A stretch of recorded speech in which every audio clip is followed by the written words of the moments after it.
कि शेख हसीना पर जितने भी केस किए गए हैं, उनका फैसला सुनाया जाएगा। फैसले की तारीख रखी गई 13 नवंबर, जो कल थी। असल में 13 नवंबर को फैसला नहीं आना था। 13 नवंबर को यह तय होना था कि फैसला कौन से दिन आएगा, जो तय हो चुका है 17 नवंबर। 13 नवंबर को यह फैसला कि फैसला 17 नवंबर को आएगा, यह होना था। तो 13 नवंबर को शेख हसीना के समर्थकों ने सड़कों पर जाम लगा दिया। इतने सारे आरोप इनके ऊपर लगाए, मानवता के खिलाफ, लीथल फोर्स इस्तेमाल, टॉर्चर, एक्स्ट्रा जुडिशियल किलिंग, तमाम प्रकार के इनके ऊपर आरोप लगाकर इनके साथ में इनके साथियों को भी आरोपी बनाकर डाल दिया गया।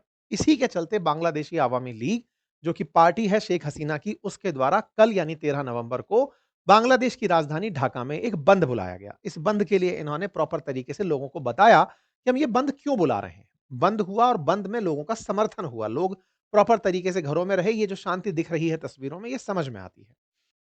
शेख हसीना ने इसी बीच में आरटी को, जो कि रशिया का न्यूज़ चैनल है, उसको एक इंटरव्यू दिया और उन्होंने अपनी तरफ से ये बात कही कि फ्री और फेयर प्रकार का इलेक्शन अगर नहीं करा सकता बांग्लादेश, तो अल्टीमेटली मोहम्मद यूनुस आकर के भी क्या कर लिए? फ्री फेयर तो तभी है जब सबको पार्टिसिपेट करने का मौका दिया जाए। ऐसा कैसे संभव है कि आप हमें इलेक्शन में ही ना उतरने दें और इलेक्शन की घोषणा कर दें?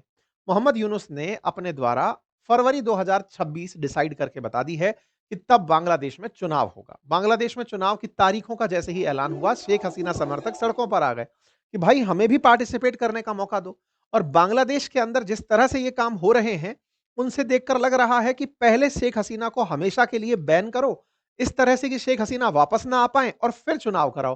बोले अगर ऐसा होगा तो हम प्रतिरोध करेंगे। लेकिन हुआ ये कि शेख हसीना के समर्थक सड़कों पर थे, तो मोहम्मद यूनुस ने जिन जमात के लोगों को, जो कट्टरपंथियों को बैन से बाहर किया था, वो लोग भी सड़क पर उतर आए और उन्होंने शेख हसीना के बुलाए हुए बैन में, मतलब शेख हसीना की पार्टी द्वारा बुलाए बैन में खूब सारा उपद्रव मचाया।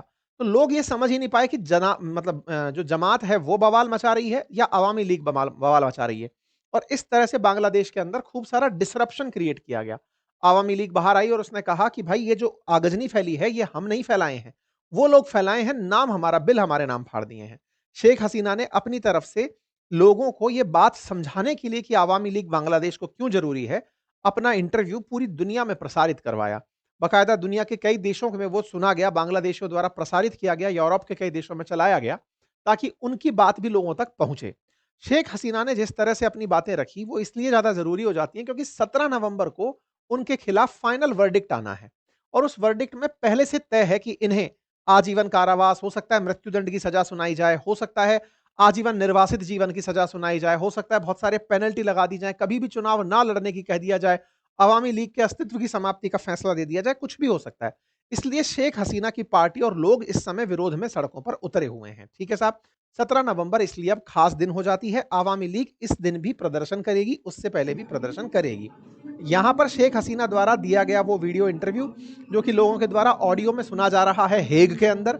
शेख हसीना का कहना है कि अगर आपको ट्रिब्यूनल चलाना है तो इंटरनेशनल ट्रिब्यूनल लेके चलो, वहां मेरे खिलाफ कोई केस करो, तब समझ में आएगा। अभी फिलहाल मेरे ऊपर जो आप लोग आरोप लगा रहे हो, वो केवल फर्जी आरोप हैं। इसी के समर्थन में ब्रिटेन के एक वो हैं, एमपी हैं, उन्होंने भी शेख हसीना का समर्थन करते हुए कहा कि बांग्लादेश में फेयर इलेक्शन होने चाहिए। ये बॉब ब्लैकमैन है, जनरली माइनॉरिटीज जब बांग्लादेश में माइनॉरिटीज के खिलाफ हिंसा हो रही होती है तब ये बोलते हैं, यानी कि थोड़े प्रो इंडिया साउंड होते हैं, प्रो शेख हसीना साउंड होते हैं।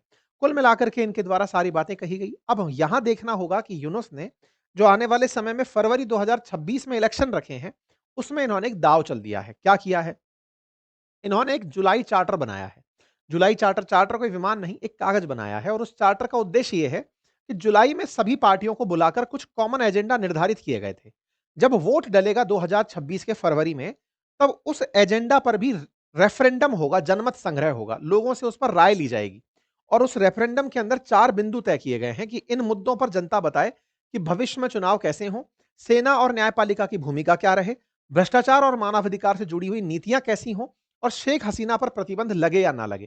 तो फरवरी 2026 में इलेक्शन के साथ साथ एक रेफरेंडम भी होगा। हालांकि उस रेफरेंडम का विरोध खालिदा जिया की पार्टी भी कर रही है और खालिदा जिया की पार्टी यह कहकर कर रही है कि तुम जुलाई की चीजों को फरवरी में कैसे लागू करोगे, और हम सभी पार्टियां एक जैसी बात मानते हैं, यह कैसे कह सकते हो। साथ ही साथ में जमात इस बात पर अड़ी हुई है कि अगर तुमने कुछ नहीं किया, हमारी मांगे पूरी नहीं करी, तो तुमको हम बवाल दिखा देंगे। कुल मिलाकर बांग्लादेश के अंदर अवामी लीग को बाहर करके जो लोग बचे हुए हैं, अल्टीमेटली वो भी तो सत्ता के लिए लड़ेंगे और जब वो आपस में लड़ेंगे तो मूड फुटअव्वल होगा। मोहम्मद यूनुस ये सब कैसे कर पाते हैं, ये बड़ा चैलेंज है, लेकिन भारत को चाहिए कि बांग्लादेश के मामले में अब खुद इंटरफेयर करने उतरे और अब फ्रंट पर बैठकर, फ्रंट सीट पर बैठ करके यहां पर सरकार से बातचीत करे कि ये सब नहीं चलेगा कि तुम भारत विरोधी हरकतें करते जाओ, खुद के यहां पर लोकतंत्र को खत्म कर दो। भारत के लिए अच्छा नहीं है ना। पाकिस्तान, बांग्लादेश के अंदर अगर लोकतंत्र खत्म होता है तो ये भारत के लिए एक नुकसान का विषय होगा। बहुत सारे पोरस बॉर्डर्स आज भी हम इनके साथ साझा करते हैं, बड़ी संख्या में बांग्लादेशी हाट बाजार के थ्रू कनेक्टेड भारत के साथ रहते हैं, तो ये अपने आप में एक बड़ा विषय रहेगा। ये था अपडेट। अगर जानकारी पसंद आई हो तो साथियों से साझा करें। आपको क्या लगता है कि क्या शेख हसीना 17 नवंबर को फैसले में अपने आप को सजा पाएंगी या मुक्ति? अपनी राय जरूर कमेंट बॉक्स में दीजिएगा। फिलहाल के लिए इतना ही। चैनल पर नए हैं तो सब्सक्राइब कर लीजिए, साथियों से वीडियो को अवश्य साझा करिए।